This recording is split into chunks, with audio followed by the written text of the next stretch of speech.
They open up the season against Florida State, and then 12 days later, it's Alabama. Nothing like a little strong test to start the season. Good to have Ole Miss head coach you. It's been the topic for you that you've had to deal with the entire offseason. Yeah. The NCAA is investigating 13 alleged violations now. The school announced self-assessed penalties. Is there a timetable or on the expectations on when the investigation is going to be concluded by the NCAA? You're hanging over the... Coming off a 10-win season, the Sugar Bowl victory, what are your expectations for this upcoming season? To compete at a high level again in the greatest conference. Do that because it is a pretty rough start to the season. You have beat Alabama, though, the last 2 seasons. In fact, your team handed them their only loss last season. What's the common takeaway when you look at those wins and what you were able to do against? What do you think of Chad Kelly at Media Day saying he was not only the best QB in the SEC, but he's the best QB in the nation? In 3-0, he will be no doubt leading everybody's conversation as the best quarterback in the nation. Right? Yeah, exactly. You got to have confidence. Good luck against Florida State, and then a couple weeks later you have Alabama, Wofford sandwiched in between. Speaking of Alabama, Nick Saban's going to join us, SportsCenter AM, as it continues. It was tasty. Hummus had no taste. Yeah. Like, I mean, it's a wasted calorie. It's a wasted calorie. It's got protein. It's got fiber. So does chicken, smothered in gravy. It's not fried. Come on, it's not like fried bacon or.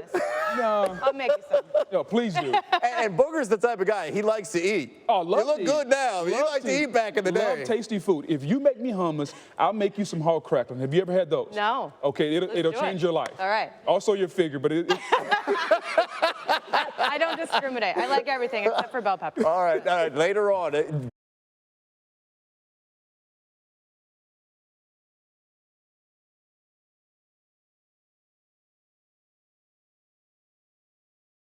Going to Miami, want to welcome in NFL insiders Jaymee Fowler, Mark Dominic with us. And according to ESPN's Adam Schefter, the deal is going to be worth $1.5 million. Includes incentives that could bring its total value to a maximum of $3.5 million. Jaymee, what can you tell us about how this deal went down since Foster was still medical records to know that he'd be back? Mark, what kind of role will the Dolphins be looking for him to play in their offense? I think you just got to look at the head coach, right? Adam Gase. You think about what he's done as an... I'm about to say I can't believe I'm going to ask this, but actually I can believe I'm going to ask this because it's just going on and on and on.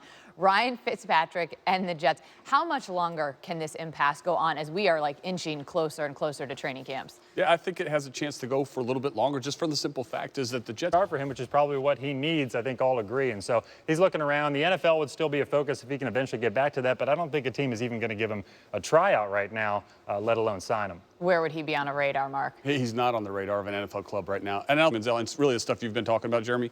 It doesn't seem like his focus is still strong enough on football to drive him to be really good. No, he says one thing and he puts certain things out on social media, and then you see something else. Jaymee Fowler and Mark Dominic with us here on SportsCenter. Morning by the head coach of the defending national champs and the Alabama Crimson Tide, Nick Saban. Thanks for being here. Great to be here. Because we know that this is about to get going for you guys. The clock is ticking until this season's about to get started, and it doesn't feel like all that long ago that confetti was falling out in Arizona, and it feels like these off seasons fly by. You're 45 days right now from opening kick. Where are you mentally at this time of year? Well, I think right now we're looking forward to the season. Fair or not, it always feels like it's all or nothing in Tuscaloosa, national championship or bust. What are the challenges in terms of motivating a team? You know, when you just won the championship, then everybody circles that game on your schedule when it's a big game and you're going to get everybody's best game, and you really have to prepare yourself. We often hear coaches say they give their guys 24 hours to celebrate a win. How long did you give your guys to celebrate a national championship?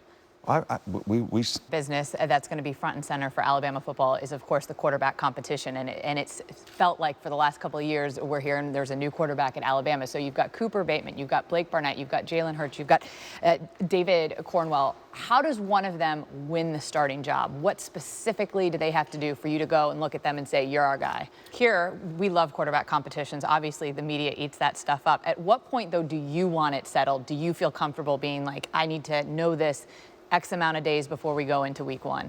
Well, Iman, 3 of the last 4 times that you won a national championship, it was with a first-year starting quarterback.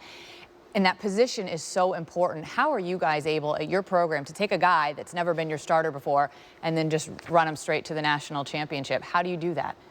Well, I think we try to emphasize. We'll see. You win a national championship, and I'm not sure if we have the video here. In 2009, when you won your first championship at Alabama, in the final minute, and they dump in Gatorade on you, and you don't look too happy about it. What about this? We'll see. You win a national championship, and I'm not sure if we have the video here. In 2009, when you won your first championship at Alabama, in the final minute, and they dump in Gatorade on you, and you don't look too happy about it. What about this here? If you win another national championship, they're going to pull up this clip where you said that your reaction after the dousing will be completely different. So you're going to get held to that. Well, can you give me a little email that tells me? We'll give you a heads up. We'll give you a heads up. Hey, thank you for being here. We know that you got the rest of the day here in Bristol. Head coach Nick Saban here with us on SportsCenter. And coming up, JJ